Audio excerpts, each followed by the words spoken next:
Welcome to another exciting episode of the Star Author podcast presented by Google Visa.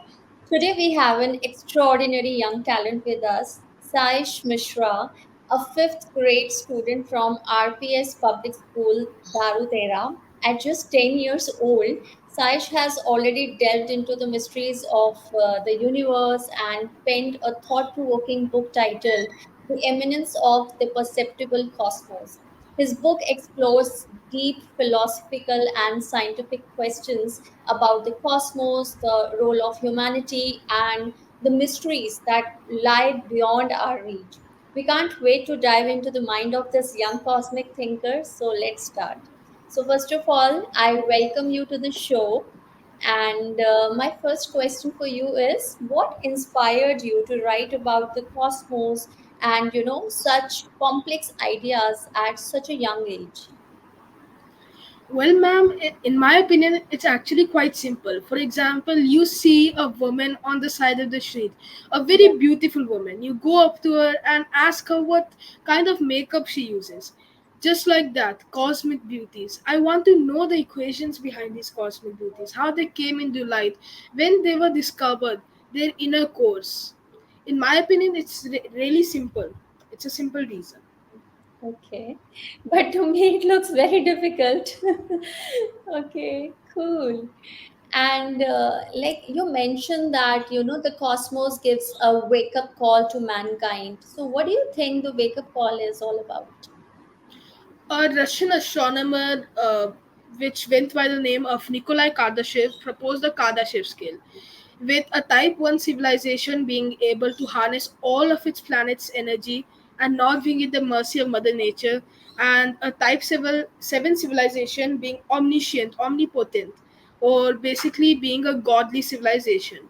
But the wake up call that the universe gives us is it humbles with stars dancing in the night sky, or how can we dream of becoming a godly civilization, of becoming omniscient and omnipotent, while we cannot solve our own trivialities, our own simple matters. For example, you must have heard that the United Nations had given the SDGs, the 12 SDGs, the Sustainable Development Goals, to all the countries, and I understand that some of them are demanding due to third world countries like India, for example, ending inequalities or zero world hunger. But still, if we cannot end our own tribalities or our own civic problems, then how can we dream of becoming a godly civilization? Right. Yeah, it makes sense. Absolutely. Yes, ma'am. I mean, this is really nice. I think I also read it somewhere that the UN has, issued about this, Yes, ma'am. sustainable development. Yeah. So, And ma'am, yeah. every grade book they have taken, especially Madhuban, which is my school's book Hmm. licensing company, it has took permission from the UN to include the SDGs in our book. So it's really famous. But if we haven't completed only 12 goals, then how can we move on to at least being a planetary civilization? Even on the Kardashev scale, many scientists have suggested that Earth is a type 0 civilization. We are still in the mercy of Mother Nature. Absolutely. Actually, we are at the mercy of the mother nature. And obviously, I mean, if we are talking about the civilization and the other things which need to be done. So obviously, if we are not meeting up that goals which are actually mandatory for us, I think we are, as you said rightly, that we are definitely at the mercy of the mother nature. I mean, like Yes, ma'am. kudos to your thinking. I mean, this kind of thinking is really, really what is the need of the hour, because everyone has to think in the same direction, then only we can come up on a conclusion that okay, this needs to be done in this specific way. So I think you aptly have written and have opted in for such kind of beautiful topic. I think it's really the need of the hour, and to go deep into the subject, I think we need to have that kind of knowledge, we need to have that kind of expertise, we need to interact with people who shape our environment. So I think this is really important. Yes, Okay. ma'am. It's not only importance of knowledge or wisdom, because it's not possible that it's every person's passion to learn astrophysics or any other topic. It's simple, common civic sense. Hmm. Actually makes sense. Okay. And in your opinion, how does the universe create a sense of, awe and curiosity in people? Just like I gave the answer to your first question, ma'am. Just Okay. like that. Okay. For example, you know some astrophysicists and astronomers like Neil deGrasse Tyson or Stephen Hawking. Although Stephen Hawking is disabled, his computer voice or AI generated voice still holds a bit of excitement. If you listen to his paradoxes and speeches closely, you can hear excitement in his voice, even in his computer voice. Have you ever heard Neil deGrasse Tyson speaking? Yeah. He speaks with Yeah. such Yeah. happiness, such excitement about cosmos, about space, about how vast it is. Just Mm, like that, cosmic beauties, how you want to indulge into them, how you want to know how they came into light, how they are possible. right. And you discuss the, the paradoxes of space, like magnetars and neutron stars. And but if I ask you which, paradox fascinates you the most and why? Ma'am, these are not paradoxes. These are only simple complexities. I know it might sound silly. The words cancel out each other, simple and complexities. But they are only simple foundations for learning the inner core. A paradox is a problem, which solution is the problem itself. It is a cat and mouse chase type of problem. That is what a paradox is. Olber's paradox regarding the night sky, the universe having so many stars but the night sky being so dark, it is very simple. Light pollution, cosmic bubbles. It is very simple. It is amusing, but still. The Hawking paradox is quite complicated. I haven't really studied about it yet. But Mhm. one paradox that fascinates me the most is Fermi's paradox, which regards extraterrestrial beings. You know, it was a simple lunch conversation between three scientists, and Fermi asked, "Where is everybody? Why are we alone? How are we alone?" That is Fermi's paradox. So, the paradox which fascinates me most is Fermi's paradox. Okay, interesting. And okay, let's move on to some funny questions. So, if you could have any superpower, but only while brushing your teeth, what would it be? Ma'am, there are not many reductions of or limitations of superpower while brushing your teeth. So I say I would just achieve nirvana while keeping the toothbrush in my mouth. I would just become enlightened because there is not many limitations except the reduction of time. And Um, nirvana is something you can achieve on the spot, enlightenment. So I would achieve nirvana.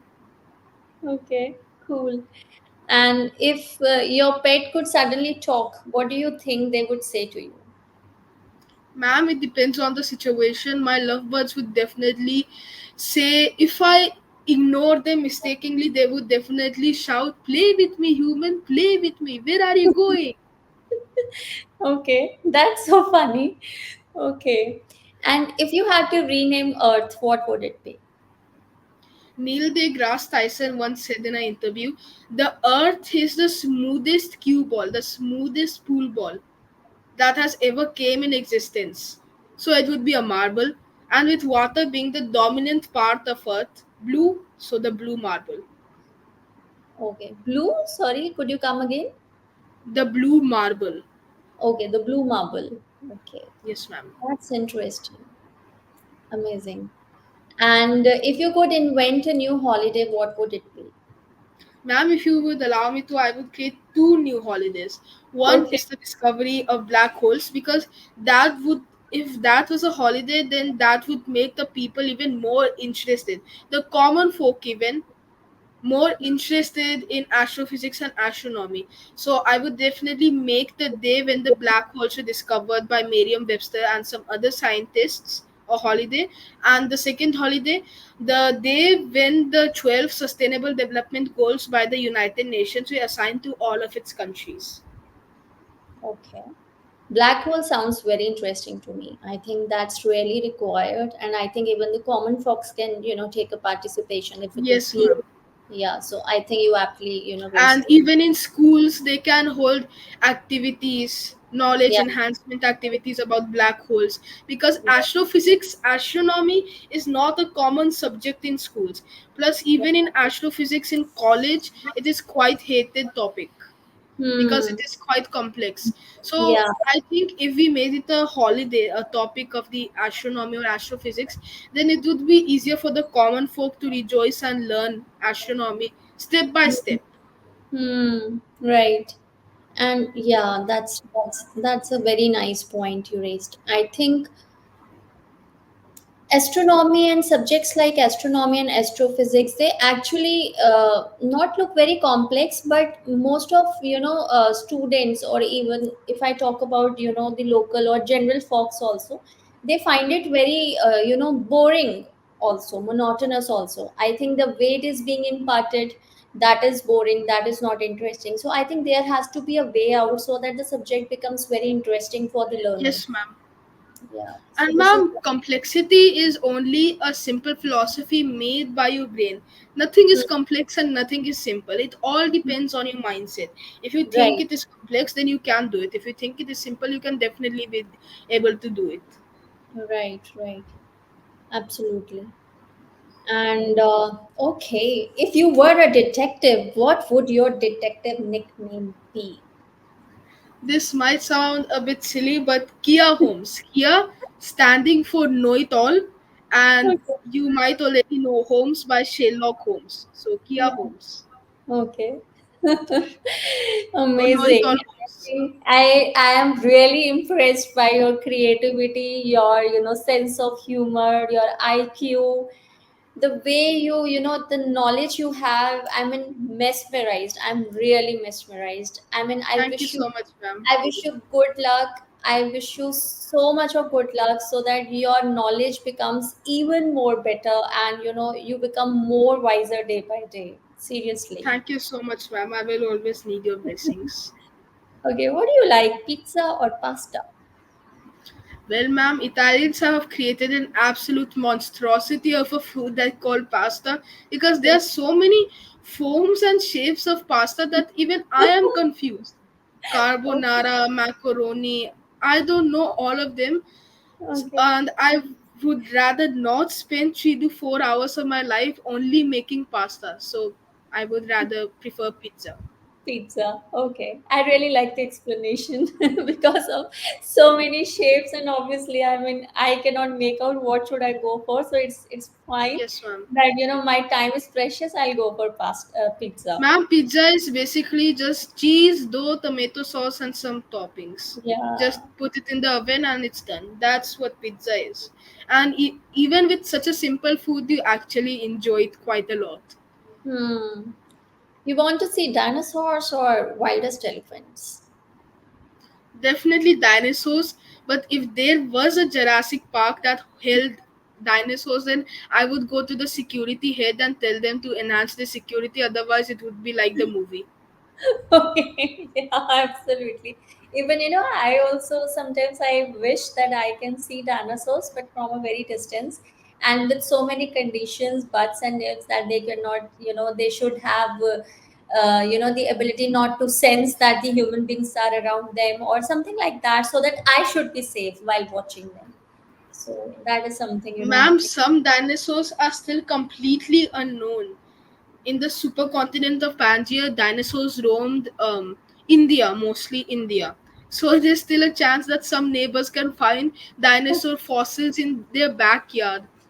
And Seriously. dinosaur, yes, ma'am, because they mostly roamed India, and still, most of their fossils are still unknown, because there were many Chicxulub hit somewhere between New Mexico or in the Americas, in the continent of Americas. Chicxulub, the meteor that wiped out the dinosaurs.